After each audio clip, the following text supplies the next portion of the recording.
Doesn't that feel good? Welcome back, entrepreneurs. I am your host, Jason Setzer, with the Local Business Podcast. We're talking everything to do with entrepreneurship by sharing stories of success, failure, and everything in between. That sounds like something that you're into. Hang out and enjoy the show.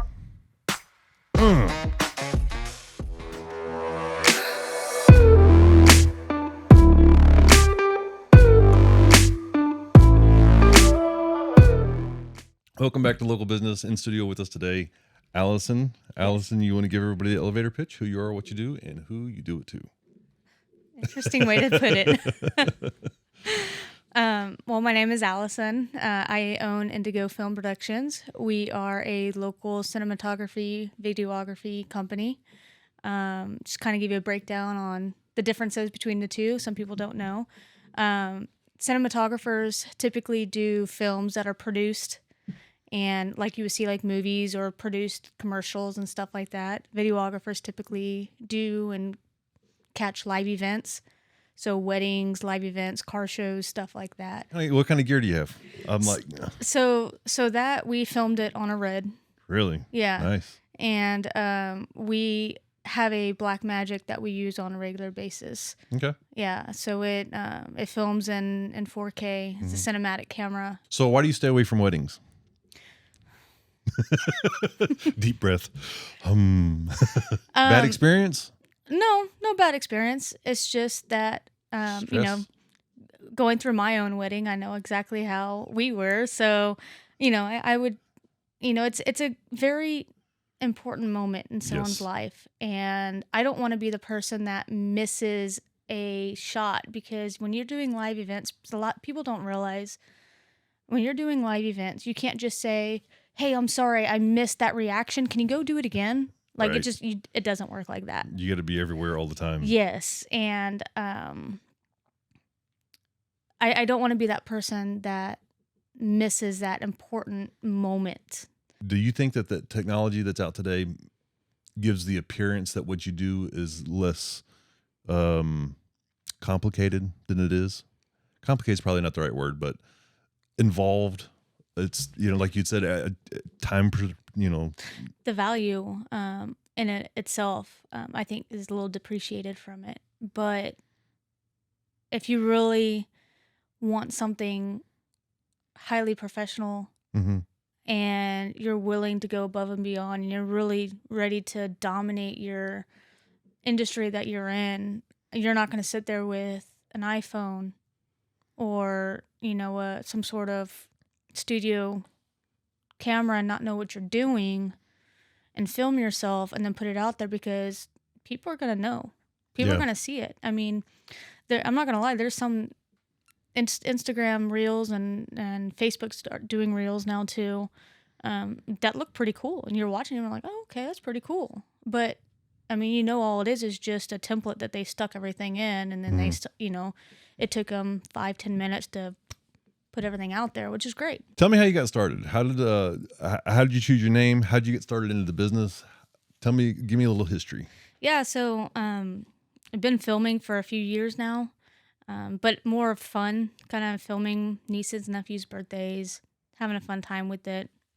I started out by getting a free little editor on my phone, kind of editing it with it on my own, and kind of creating little things here and there, and then giving it to, family or whatever. And like, man, this is so good. Yeah.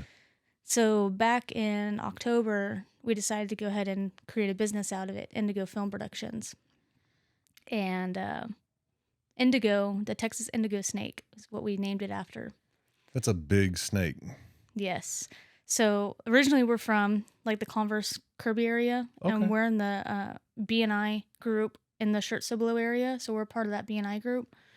But we actually live out in Kennedy, Texas. Wow. We do all of our business in this area, though. So we have 16 acres out in Kennedy. And one of the things that a lot of the people out there would tell us is that if you ever see an indigo snake, don't get rid of it. Don't kill it. It's a good snake. It's a good snake. That's definitely subjective, because there is no good snake. But if you're in the country, it's a good snake. And so the reason why we ended up coming up with a name is because of the storyline of what an indigo snake does and how it actually kind of helps your property. So we were told, and we looked it up, the Texas indigo snake is a non-venomous snake that actually hunts, eats, and kills, or however way you want to put that, rattlesnakes. And living out on 16 acres in the middle of oil field country in Kennedy, Texas, rattlesnakes are all over the place. How do you source customers, clients? Where, like, do you, like you said earlier that, it's like weddings are high on the no list, not a definite no, but, Right. So whenever you are trying to solicit work, who do you go after? Business owners, marketing departments, directors. A lot of what we do is just go to like a lot of the local networking groups. Okay. Here in San Antonio, Church, Cibolo, surrounding areas. So are you a member of any of the chambers or anything like that? No. Business associations or anything like that? No, not as of yet. I actually recently just quit my 9-to-5 about 2 weeks ago. Oh wow! So Congratulations. Thank you. I've got 100% of my time now, and so I'm just putting 100% of my time into trying to network and build and market. What would you say is your conversion rate for each? Do you I mean, well, and more specifically, where is the majority of your work coming from at this point? Is it when you're starting to build a relationship first, or the reaching out directly cold call style? The majority of the stuff that we're getting right now is through referrals. Okay. So we've done some videos for a nonprofit here in Cibolo, Operation Battle Buddies. Yes. And they've been really good to us, and so we're definitely continuing to help them out, and they've got an amazing operation going on over there. Let's talk about marketing. How do you market your business? Right now, I market my business through social media, LinkedIn, and of course, branding myself. Yep. We actually got recently some shirts and everything, so we're kind of getting on board with trying to get as much as we can to basically cover ourselves from head to toe. Yeah, So that absolutely. way, unfortunately, I don't have it on today, but we want to be able to get to that point where that's all we do is we walk around, and we walk around with our brand on it. How do you come up with a dollar value on that work? It's difficult. I'm not gonna lie. We do have some set prices. For instance, like with live events and stuff, we do have the set hourly rate prices. We do have daily rate prices for certain things as well. But the one thing that I like to really explain to someone is, and I always like to bring the realtors back again, just because it makes it easy. Everybody can understand, what I'm talking about when I explain this. If I go to a realtor and I say, hey, they're wanting to get a video, and I say, hey, I can do the video for you. And they say, well, how much is it going to cost? Well, and then I'll ask them, I say, well, let me ask you this. If we put something together that looks 100% professional, cinematic look, it tells a story about yourself, how many clients do you think you'll get from something like that you wouldn't normally get? All right. So I'll be like, maybe conservatively like 5. We'll say 5, right? On a conservative side of it.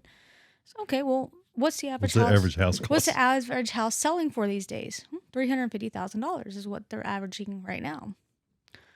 Okay, so what's 3% of that? Because that's what they would get paid. Times 5. So that's $10,000 for one. Times 5 is $50,000. So I told him, I said, well, I mean, technically speaking, the value to you would be $50,000. I'm not going to charge you $50,000. That's ridiculous. $49,999 though. I was like, that's ridiculous. I'm not going to charge you that. But, I try to let, tell the customer, like, look, the value of this is a lot more than what I'm going to be charging you for it.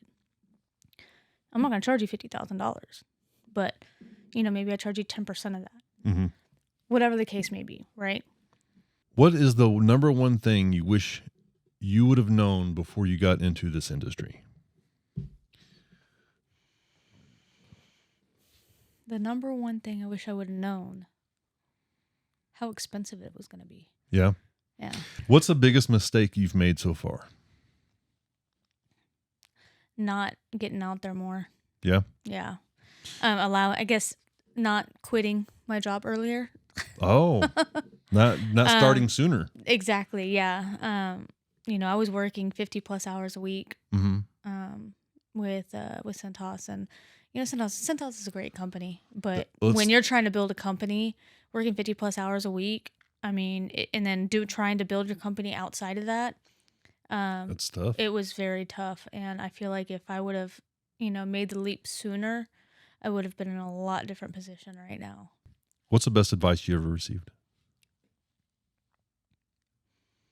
Just to never give up. I mean, it's nothing crazy advice that I've received, but if you want something that bad, go out and get it. Yeah, don't let somebody tell you no. Yeah. Or that it won't work. Don't let anybody get in your way, because the moment that someone gets in your way is the moment that you start letting back and you start, putting the brakes on. Like, just throttle to the floor, go out and get it. 10X. 10X it. Yep. I don't know. There's the world is filled with so many people that will talk you out of something.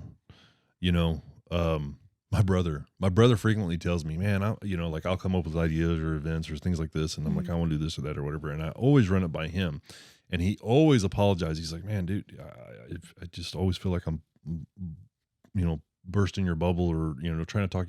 I was like, no, that's never the case.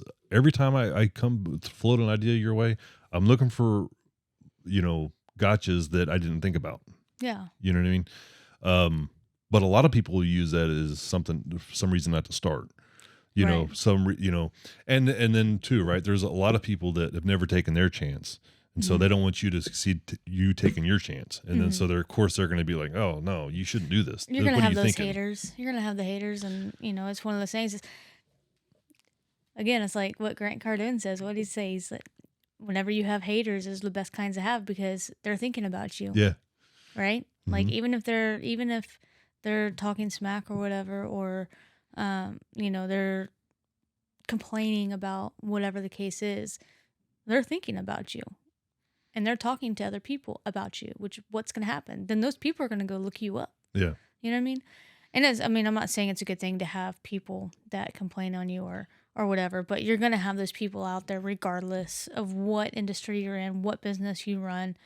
You're going to have those people that just don't want you to succeed for some reason or another. And, you can look at it as a negative way, or you can look at it as, well, at least I'm still on their mind. Yeah. So. Do you have any haters? No, not yet. Not yet? Not yet? Not yet. What is your favorite, and you can't say your cell phone, outside of your cell phone, what is your favorite tool that you use for productivity in your business? Or it doesn't even have to be productivity. It's just, what's your favorite app, your favorite tool, not app? Favorite tool to use for productivity?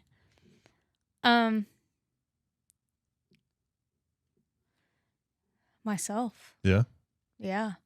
I mean, technology is great, and it definitely goes a long way, but you don't get the same connection and the same reaction that you would being face to face with someone. Sure. I mean, it's nerve-wracking as all get out, but if you don't make yourself comfortable, or if you don't make yourself uncomfortable, you're not pushing yourself. That's very true. You got to get out of your comfort zone with everything, right? Yep. Sometimes you got to start before you're ready. The whole it's funny. It's funny whenever some of my friends, they talk about some ideas that they have that they want to do, right? I try to be very encouraging to anybody, and I try my very best not to give information or advice that I haven't had firsthand. Mm-hmm. a lot of times people will ask me for, like, hey, if I start a business, I could have this as a write-off. I'm like, look, there's a million different strategies for taxes and tax advice in itself is an art. You know what I mean? I mean, like, we were saying earlier, you can't ever produce the same shot twice. You can take all of your financials to one CPA and get one result and take it to another and have a completely different result. Maybe the same you'll be paying in or paying out or whatever, but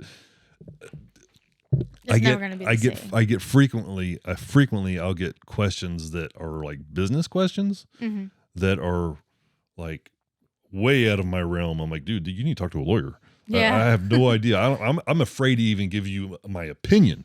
I don't want to steer you in the wrong direction. You know what I mean? Anyways, yeah, I don't know. Tangent, rabbit hole. I don't know where we're at. But yeah, nothing is the same. What do you predict for your business in the next 20 years? Ooh, in the next 20 years, man, I'm hoping we're definitely going to be the go-to company for all the power sports and motorsports for sure.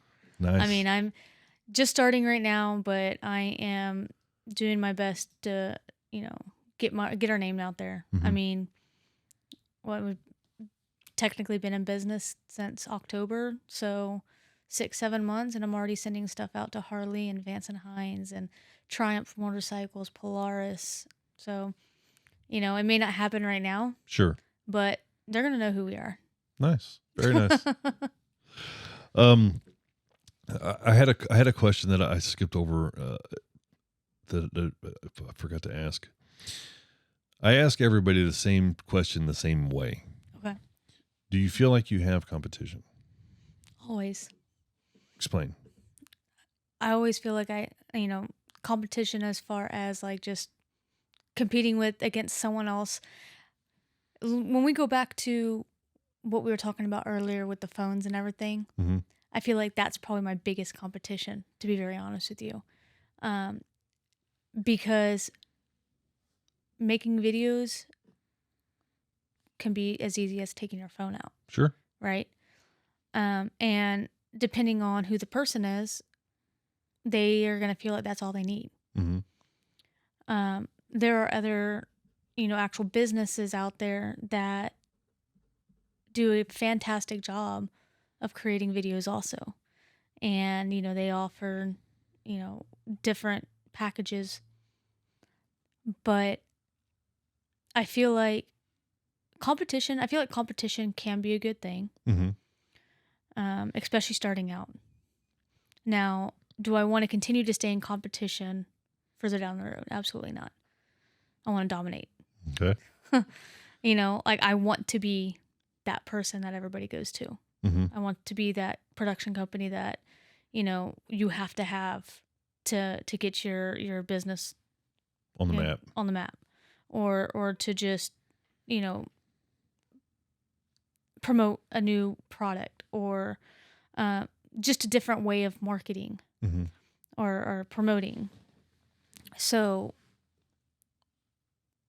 I do have competition right now, and that's a lot of the reason because I'm just starting out. I want to be able to show people show why they should come to me over someone else. So in that aspect, yes, but do I want that to be continued? No. Sure. So yeah, competition usually is always good for the consumer, right? I mean, and that's so.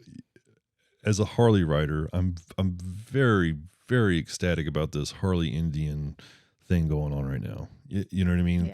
Yeah. Indians really pushing up against Harley with their bikes. They've honestly come a long way. Well, they have very powerful, very good looking bikes. They're more affordable than Harley. They're really creating a better product for Harley riders. Yeah. Whether they realize it or not, right? So, So competition is really good for the consumer in that way, right? Right. But when you're the business owner, it's like, I've had competition, and so at the end of the day, I will say that, at the end of the day, I am always going to be my biggest competition. You know what I Right. mean? That'll never go away. Now, the timeline might be sped up a little bit on how fast I turn over products or how fast I develop things, because if I got Right. somebody who's nipping on my heels, you know what I mean, who Mhm. my customer has an opportunity to send work to, if I want a bigger share, the lion's share of the work, well then I'm gonna have to make a better product faster. Right. Right. I will always be my biggest competitor. But yeah, sometimes it's frustrating when your clients when they have an option, It is, and then especially whenever you're just starting to get out there too. I mean, they're gonna look at you and be like, "Well, who are you?" Well, let me show you, right? How do you so you slightly touched on it just a little while ago. You'd mentioned some people have that's good enough for them, you'd said, Hmm. or something along those lines. But I'm very critical of my own work. Right. And I've been told lots of times I'm way more critical than the end user or the client or whoever, right? And I'm like, I'll obsess about some. So one of the things with this studio, right, is that I went way overboard because I want to rent this place out. Right. And so I worked out I worked out a deal with somebody, realtors, and then they'd come in and we'd shot, and I was going to produce something and deliver, you know, and then I was working with Crystal Clear Media Solutions, who does social media content, Right. and so she was going to take that content that we made that they wanted, and then of course she was going to have her strategy with how whatever. My end of the deal was just recording it and putting it together,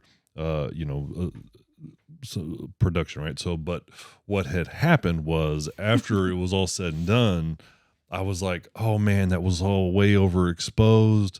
There's, the backdrop, you can see the wrinkles in it. You can, this angle, I had like 4 different camera angles or 3 different camera angles. And it was like, one wasn't very flattering. And one was, it was like out of the 3, there was one that I liked the most. And then it was like, one of those cameras actually was 4, but one of the cameras was a new camera and I didn't have the settings on it right. And so, oh my God, I was like, it took me forever just to get a sample of the first thing.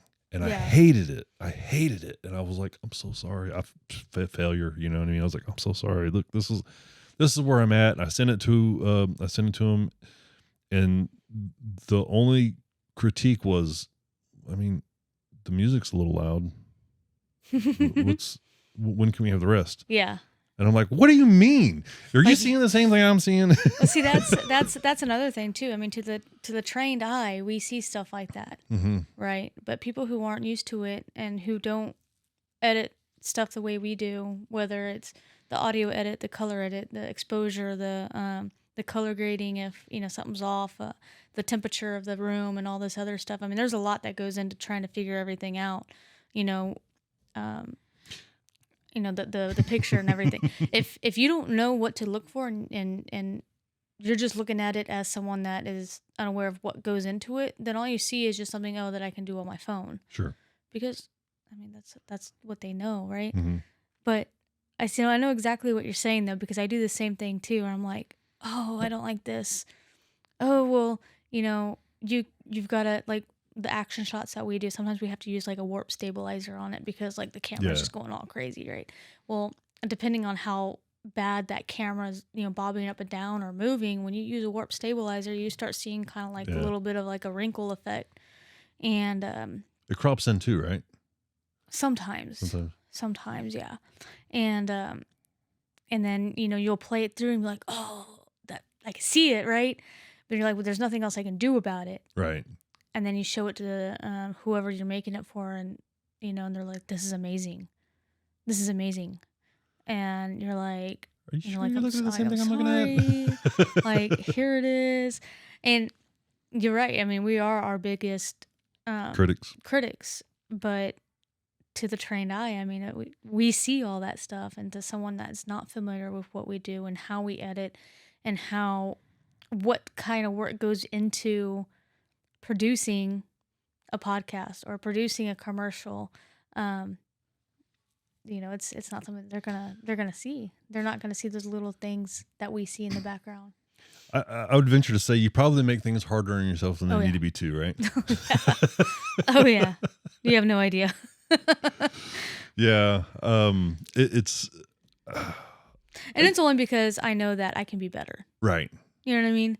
Like I know I can produce. I know, I can be better. I can always be better, Sure. Right? Everybody can, I'm never going to be the best, and I don't ever expect to be the best because I know that there's always going to be something for me to learn and something for me to get better at. Mm-hmm. And I think it just comes with time, because if I find something on one video that I messed up on, that next video is not going to have it. Right. And so on and so forth. You're probably, for me, it's whenever I learn something, I'm like, oh yeah, I'll never make that mistake again, right? But some of the things I forget about because I don't do it frequently enough. There is an unlimited amount of change that you can do in editing. You know what I mean? So like, color grading aside, that's a whole different animal on its own. That's a whole conversation we could have, I'm sure. Yes. But just getting from start to finish. You know what I mean? I've just with this podcast, I started off with like, I can't teach somebody something that I don't know, right? So I do realize though, because of all the different things that I do and the hats that I wear, I'm like, I've got to have help, right? So I'm like, all right, how do I set this up? How do I create something that we can do repeatedly to where I still have artistic control, meaning like, I got to cut out all the ums and does so I don't look like such an idiot. So I'm like, how do I, so I'm like, all right, I'm going to set all this up, and then I pass it over to Amanda, and I'm like, okay, listen, I want you to go through this program called Premiere Pro. All right. Now, whenever you're here, this is called a timeline, and then so like if you hit M, it's going to give you a marker. Now, if you put your cursor here, it'll put the marker here. If you put are you following? Now, I need you to put a marker everywhere I ask a question, and then so I can visually see, oh, the big gap between these markers, that means I rambled on like an idiot I cut all this out. You know what I mean? So that I'm creating this workflow, right? Yeah. And then so like the first time I decided to get Amanda involved, whenever I first started, I was like, okay, look, I know this looks complicated and I know this is very intimidating. And well, it is. It is. But I'm like, that's an understatement. It'll be okay, right? So that is an understatement. I think though, my hat's off to you, because I think it is very unfair. I don't say unfair. I hate using the word fair. It's an incredible challenge I think you're going to have. With technology coming out the way that it is, mm-hmm. People don't know what they don't know, and so Lightroom, for example. Lightroom it's like a Photoshop for anybody that doesn't know. You can edit photos in. There's like an auto mask now. Mm-hmm. Is one of the big things. And I remember seeing some famous YouTubers was saying like, that's great and all, but we come from having to do all that shit by hand and zooming in and then masking all this shit out, and then now there's this tool that just auto mask, cover it up. Yeah. There and he's like, it's great, but the point that he was trying to make was, it was like, it's good and bad, because for lack of a better term, I forget what he said, but it was like it devalues the history of what it took to get to that level. Right. Right. Now, at the same time, it's giving, people that aren't in the industry or new, these awesome tools to springboard. You've got this huge shortcut in technology. Yeah. You know what I mean? And that's great, but at the same time, it's like, look. Yeah, you can slap on an Instagram filter that doesn't make you a photographer. Right. You know what I mean? And so it's frustrating. I am frustrated for you because I know how people can be. Yeah. And I mean, I guess if you get the right clients, it's not going to be such a big deal that I'm probably making it out to be. It'll be there, but the oversimplification of what it is that you do, I think is going to be a burden. Yeah, it's definitely gonna be difficult with everything coming out right now. Case in point, AI. Yes, we're about halfway through. I got a whole bunch of games down here. I was doing pod decks for a little while. I think today we'll do hot seat. Hot seat. All right. So what this is going to be 5 random questions. 5 random questions. I'm going to grab them from the middle of the deck here. They have nothing to do with anything specific. I don't know. It's 1, 2, 3, 4, 5. They are like I said, they're completely random. They have nothing to do with entrepreneurship or filmmaking or anything like that. Oh boy. You answer them however you want to answer them. I would say just remember you pick the deck, but that's a different game. So this is the lightning round. So question number 1, what strange food combination do you love?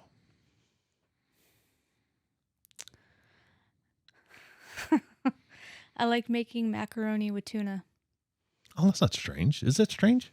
I've been told it's super strange. I'm like, that's so good. What first world problem do you struggle with?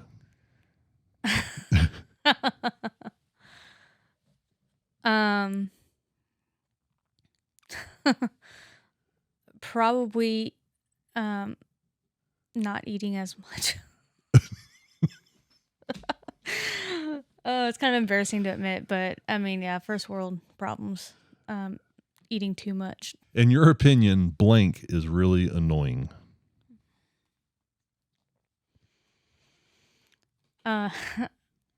Squeaky voices. Squeaky voices is really annoying. Like when women get really excited and they have that really high pitched squeal and you're just like, oh my God. That's, yeah. What simple task are you surprisingly bad at? Scheduling. Not gonna lie. I don't think that's so simple. I mean, well, like keeping myself in a sense like organized as far as scheduling. Mm-hmm. Like I put everything in my phone. Mm-hmm. I try to be as organized as I can. And then people are like, hey, what are you doing this day? Can we go do this? Yeah, sure, yeah, let's go. Do it. And then afterwards I'm like, damn it. Oh, I just double booked myself. Last question. What makes people gasp when you tell them you don't like it?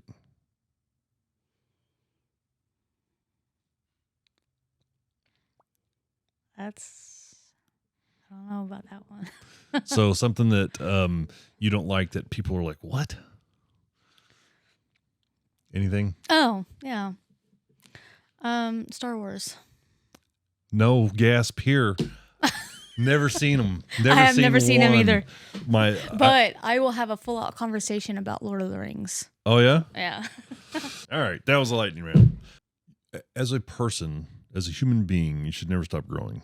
And I don't mean physically. I mean, you should be developing new skills, whatever. So, and I'm going to piss off a lot of truck drivers, but I'm going to use this as an example. I know truck drivers in my family, right? And I know friends of, truck drivers. One of my good friends in Washington is a truck driver. I'm not taking anything away from the skill set that it takes to drive a truck. Okay. And I'm talking like an 18-wheeler. So the big thing right now, well, not the big thing, but one of the things that, is we're knocking on the door that we'll see in our lifetime for sure is self-driving vehicles, right? We're already seeing it with the Teslas. Tesla, in fact, is, they've got a semi-truck now. That's going to be a thing. Yep. You know what I mean? Now, all the truck drivers that I've talked to about it, just because I like to ask questions, their responses are usually something about, well, if the truck has a blowout, or if this, or if that, or if all the ifs, right? And so for me, I think all the ifs can be negated with math. You know what I mean?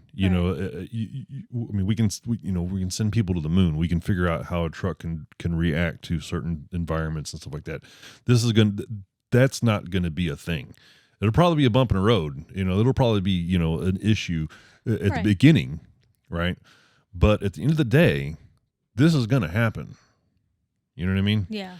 And, just like self-checkout, right? Self-checkout, I think, is taking a lot longer to be a thing, but it's definitely a thing, you know, especially after COVID, right? So it's like, you have one person running 10 cash registers or checkout stations instead of 10 people in 10 lines. Right. You know what I mean? Truck driving the same way, maybe some, I don't know. My point to all this is that I can see why that is worrisome for the people that are in that industry, whatever that industry is, truck driving, content writing, whatever, right?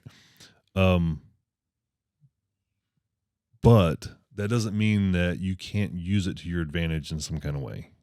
You know what I mean? Right. So like content writing, for example, some people are just like, and I get this funny thing in my head how this is going to go, but content writing, for example, you got people that are going to just, I will completely replace all my department because I got this AI here, right? Okay, yeah, and that'll work and it'll get done. But the content department that uses AI to further enhance their skill, right, is going to win versus the guy that just says, I don't need that whole department. I'm just going to have a robot do it all. Right. You know what I mean? So in my head, though, I got this weird thing about, robots, and I'm calling AI a robot here, but, robots making shit for robots, right? So it's like you got AI writing content for another AI that reads the content. You know what I mean? Does scraping and stuff. Anyways, it's just this weird cycle of, we're making shit for. I heard I think Joe Rogan's is where I heard this, where humans are the sex organs of the machine world. It's like we're just a blip on a radar. Anyways, went off on that rabbit hole. What's the biggest goal for your company? The biggest goal is just to help other business owners, big or small, really succeed and grow and get the word out there about what their product and services are, to be able to increase their market shares. Facts versus myths. Okay. What's the biggest myth that you've run across being in business for yourself? Or what's the biggest myth in your industry that you've run across so far? Oh, I can make a video by myself. That's easy. That's easy. That doesn't take any time at all. What do I need you that for? looks like. Well, I would say, that looks like fun. You must have a good time doing it. I mean, I do, but it's a lot more than just that. I would say the final product's probably fun once you see it all.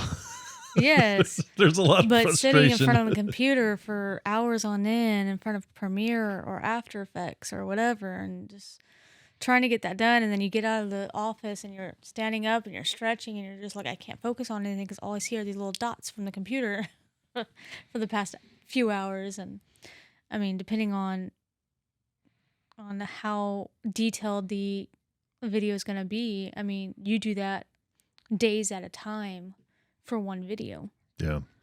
So I would probably say that's probably one of the biggest myths. Oh, that's easy. That's I easy. can do that too. See, watch. Yeah.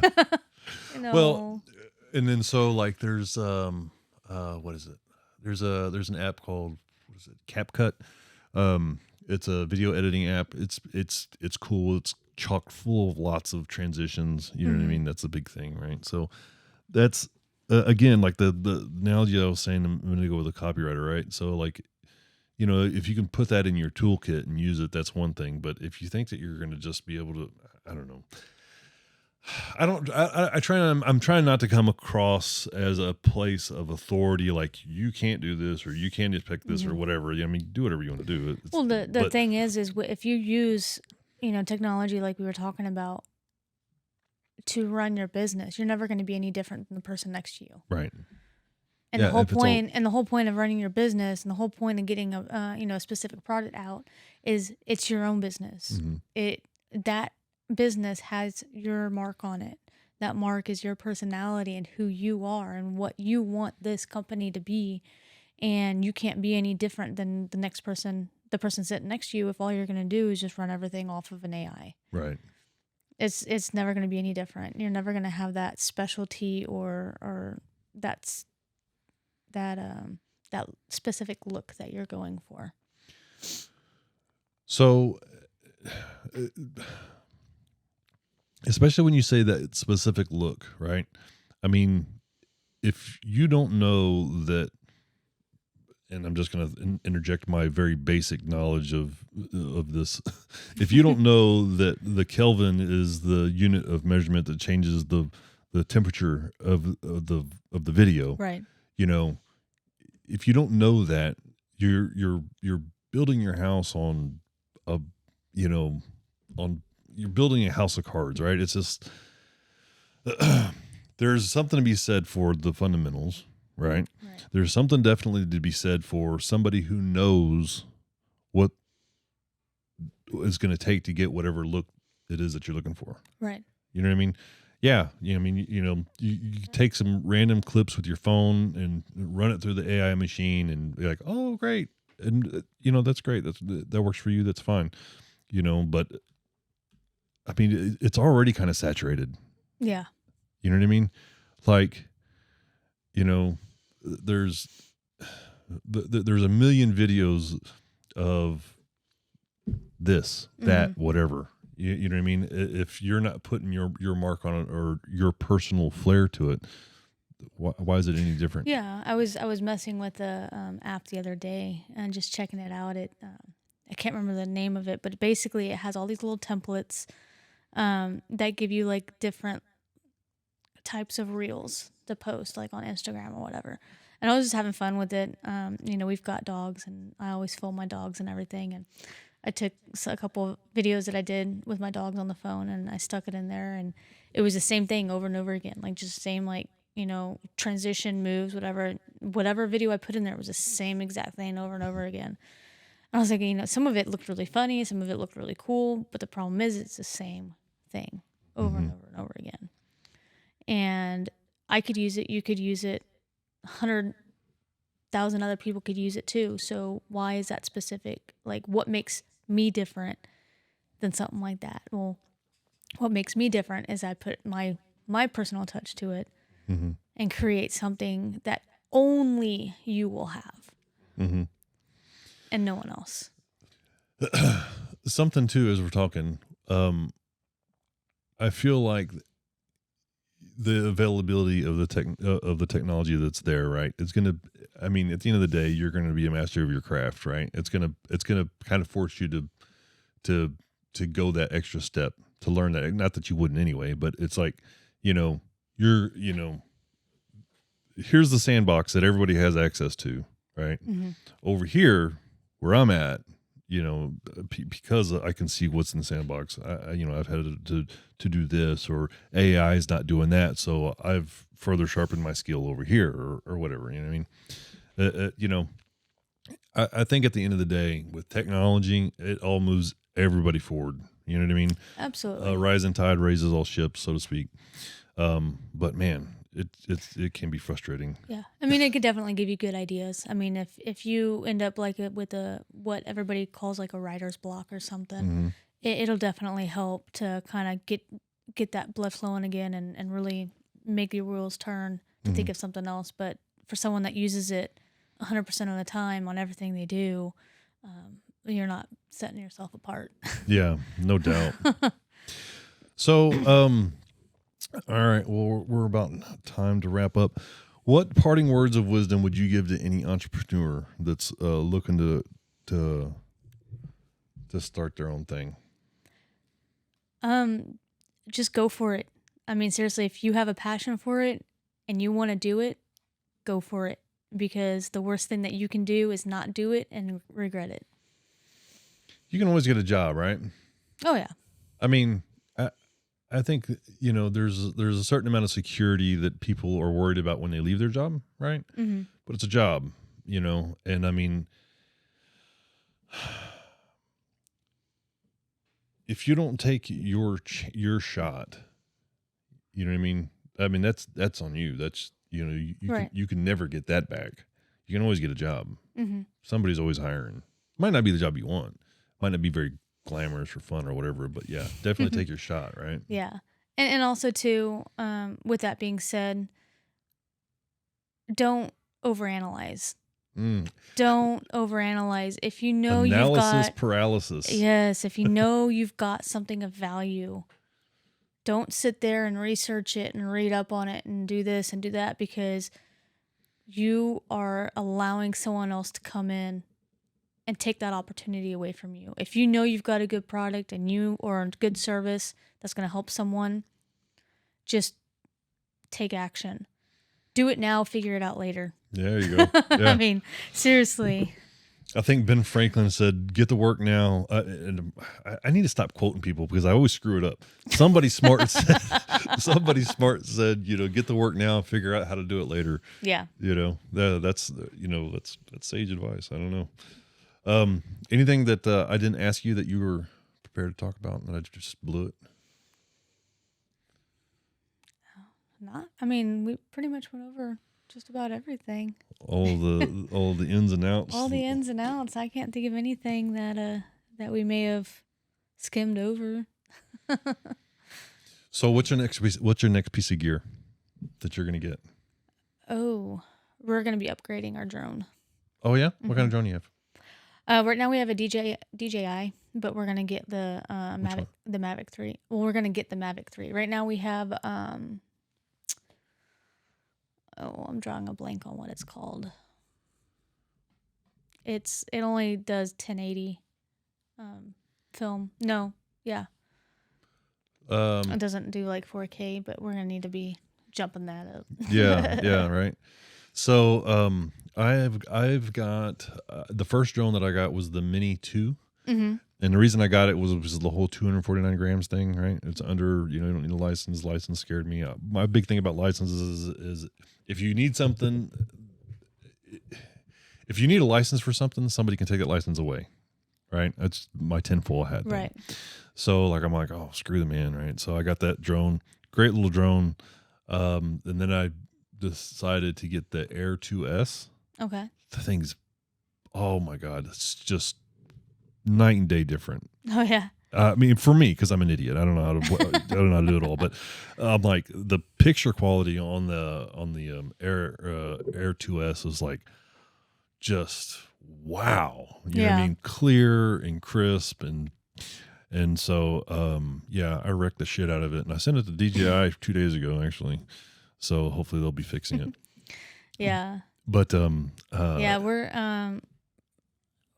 in the process of getting our FAA for the drones, and the only reason why that wasn't as bad as I thought it was going to be. Yeah, the only reason why we're getting it done is just because we are, using it commercially.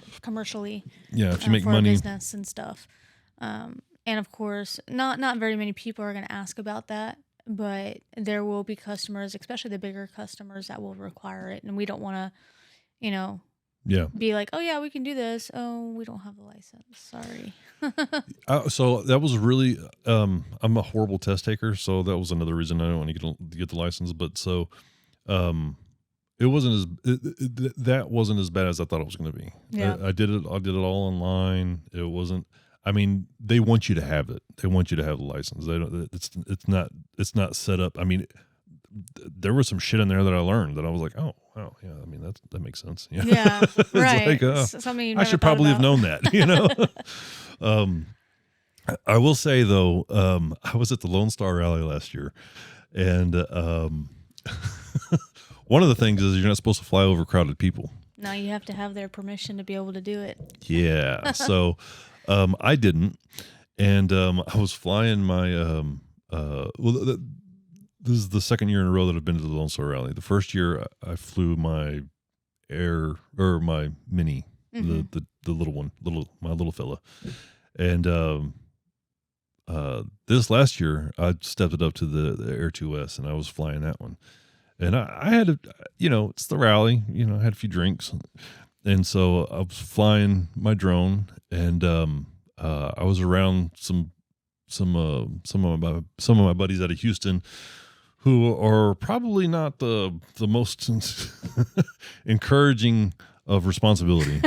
And so we started having drone wars right there on the Strand, right? And so like you look up, and at any given time you'll see 3 or 4 drones, right? And I'm like, look at that big son of a bitch over there. He's just hovering. So I was, I flew over to him, and I started picking a fight with this drone. Like I just get up next to him and I'm jacking with him.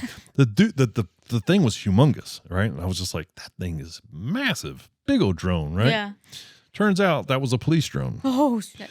And they don't like it whenever you pick fights with them in the air, overcrowded people. And so I had no idea that's what that was, but whenever I got so close to them that they lost communication with their drone, they couldn't control it. Like I'd run some kind of interference. I don't know what the hell. Yeah. I don't know what had happened, but they weren't very happy about it. So before I knew it was a police drone, I was like, look at them flying away. I was talking shit. I was like, yeah, whatever. Like I said, I had a few drinks, and then so my brother was having some kind of weird medical emergency. We couldn't figure it out. So he's also very stubborn, but that's genetic, not not a medical emergency. So what had happened? My friends that I was there with out of Houston, lucky enough, he is a paramedic. He's he works at a hospital. I don't know exactly what he's some kind of manager over other nurses or whatever. Anyways, so my brother looked like he'd been drinking for 2 days. He looked like he was fucked up drunk, and he wasn't. He's not a big drinker. He had 2 drinks all day, and he was like, he was white, clammy, and then so as I was picking a fight with this cop, I seen what was happening, and then my sister-in-law was like, Jason, something's wrong with him. So I'm like, all right, let me get this thing out of the air. Landed it, put it all up in my backpack, and then so I'm like, I went over to my buddy Salty, and I was like, hey, dude, I was like, something's up with my brother. He's not drunk. I don't know what it is. So he was like, dude, that's either blood sugar or blood pressure. Those are the 2 things that are causing that. Blood sugar, yeah. And then so so my sister-in-law got him something to eat, and then he kind of like snapped out of it or whatever. I mean, it wasn't immediately, of course, but it got from to where he could, he passed out. He won't admit it, but he passed out. And then so she got some nachos in him or something, and got to the point where, he was like, he was adamant about, I'm not leaving here in an ambulance. I'm not, nobody's going to look at me, and I'm like, yeah, that makes lots of sense. You can't stand up, but anyways. So as we're figuring all this out, this cop shows up, and he goes, hey, you flying a drone? And I was like, no, man, I was flying one. I'm not flying one right now. And he's like, no, that's what I mean. You were flying a drone earlier. And I was like, yeah. And he goes, yeah, we followed you. We seen you land it. seeing it was, I was like, I'm kind of dealing with something right now. What's going on, you know? And then so once that cop saw that my brother was having an issue, we kind of, everybody attended to him. But then so once he was okay, then the conversation turned back to the drone. So you know you're not supposed to be flying a drone with crowded people, right? And then so then I was just like, everything that I took in that FAA course, I was just like, played dumb. I was just like, oh, really? So I was just like, yeah. So yeah, that was our drone that you were. Why were you jacking with our drone? I was like, dude, I had no idea. I just saw a big fat drone in the sky, and I was just I had no idea it was a cop drone, you know. So it was just having fun. Yeah, I mean, you know, we're out here to have a good time at this rally. That's all I was doing. Oh man, it was so weird, dude. It was all of our buddies were like, all of my motorcycle buddies, of course, were at a motorcycle rally, but all of my motorcycle buddies were like, oh, what an asshole. He really wasn't that big of an asshole. He wasn't really an asshole at all. He could have really hammered down on me. He could have taken that drone away. He could have done a lot. Ticket. He could have done a lot. But he didn't do any of that. He just kind of respectfully reminded me of rules and regulations and why they exist. And I did feel like kind of an asshole when he told me. He's like, yeah, dude, whenever you started buzzing our drone, we lost... we lost communication. We could not control our drone. We lost communication with it. My first instinct was, what a piece of shit you got. It's like, my drone was only $1,000 and I never lost control of it, but anyway. Yeah.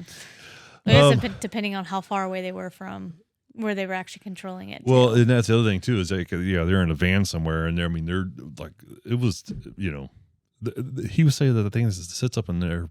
I think they park it in one spot for like an hour and a half. As they just sits in there, hovers, and they're just monitoring people and making sure nobody's being an asshole. And I was like, I kind of feel like a jerk.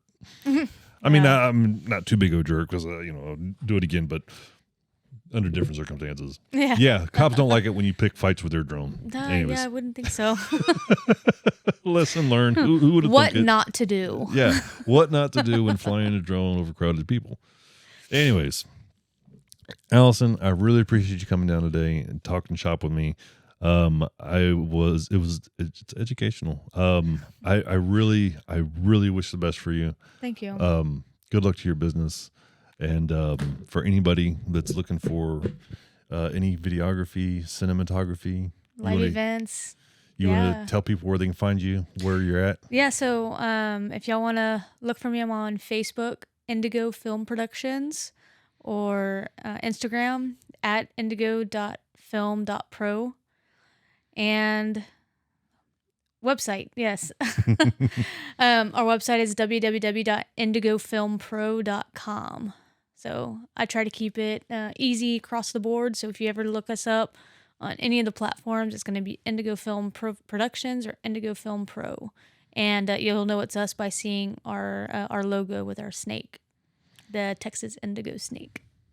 Yep. Very nice. But I appreciate you having me on today, and it was very fun. I Good. enjoyed That's the conversations. Yes. Enjoyed the conversations for sure. All right. Well, good deal. That's a wrap.